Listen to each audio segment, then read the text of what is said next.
Welcome back to Coffee and Cocktails. My name is Thomas, and today we are making the New York Sour.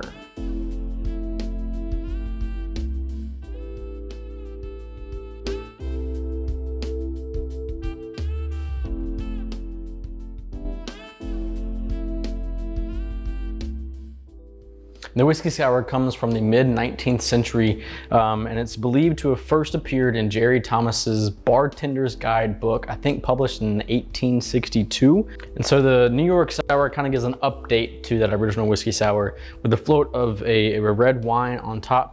A lot of recipes call for like a drier red wine, kind of almost like a Syrah or a Malbec.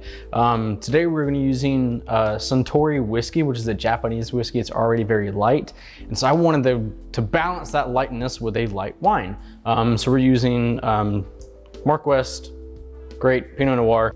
And the red wine gives a nice aromatic nose and finish to the drink, traditionally given by the aromatic or the Angostura bitters on your traditional whiskey sour. So basically we're taking out the bitters and you're floating just the red wine on top. The recipe we're using today is 2 ounces of our Suntory Japanese whiskey, 1 ounce of freshly squeezed lemon juice, 3/4 of an ounce of simple syrup, and if you want to throw an egg white, I know some people's whiskey sours, you don't like the egg white on it. I personally do. It kind of gives some density to the drink.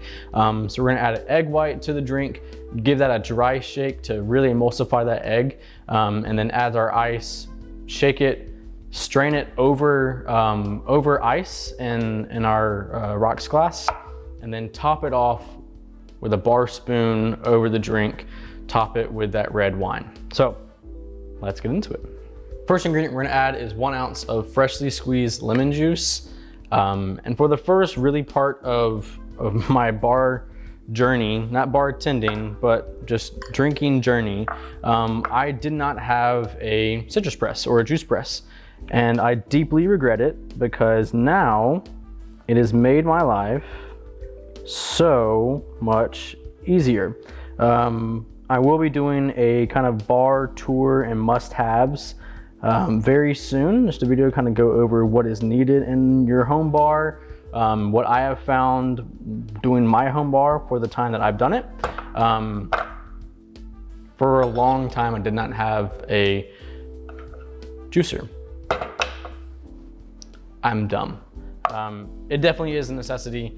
It makes juicing lemons and limes, even orange juice or any other fresh juice, it makes that process just so much quicker and so much better. So if you don't have one at your bar, get one.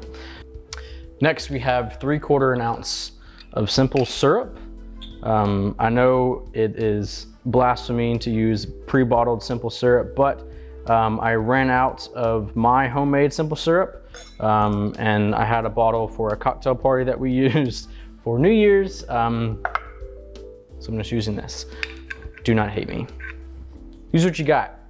It's your own home bar. Use what you got. The final part of the 3-part traditional whiskey sour recipe is 2 ounces of your base spirit. Today, again, we are using Suntory whiskey. It's a Japanese whiskey. If you like rye, I encourage a rye. It goes really well with that citrus, and it kind of balances out the spiciness to it, and that sweetness of the simple sugar really cuts it down. So if you like rye, add rye. I'm really interested in mixing with the Suntory whiskey, so we're gonna try it out today. And lastly, we are going to doing an egg white. So I like to just crack my egg right into the shaker itself. Okay, and because there is egg in this, we're going to give it a dry shake and emulsify that egg. Make sure you have a really solid seal on top. That's why I'm using this cobbler shaker, because I want that really tight seal on top. I find in my Boston shakers with egg white drinks that I'm doing a dry shake, I don't get as tight of a seal as I really want to. So we're gonna be just using our cobbler shaker today, and then just using our strainer, taking the top off of it all at the end of it. So emulsify the egg, dry shake.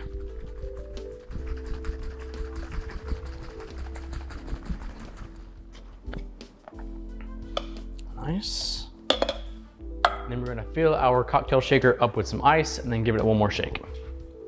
Pop our lid back on and shake for another 8 to 12 seconds.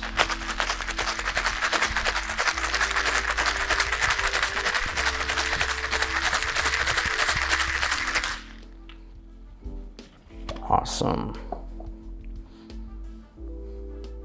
Now while that's settling, you're gonna fill your rocks glass up with some ice, and then we're going to double strain into our rocks glass.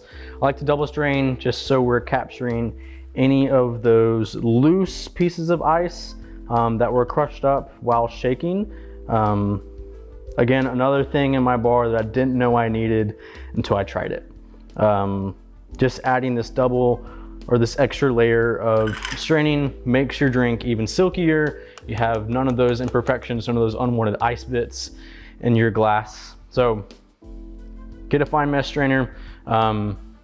They come in ones that are elongated, kind of have a point to it. Those are great and very simple, but I have just a dome. Find those at Publix or Walmart or whatever. Very simple, very easy. So setting that to the side, lastly, we're going to float our wine on top of this. So you see this has a nice head to it already. So all we're gonna do is put the bar spoon on the back of that ice and really just kind of pour a small 1/4 to a 1/2 ounce, nothing too crazy, but just to really give the aromatic to the drink without having the Angostura bitters. So again, bar spoon and just a float on top.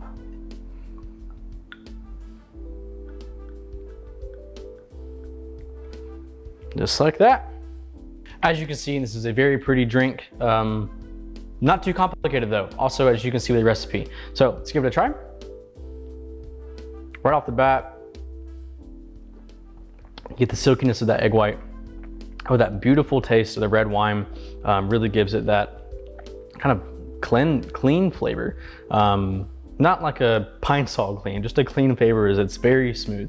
That Suntory whiskey doesn't jump out at you.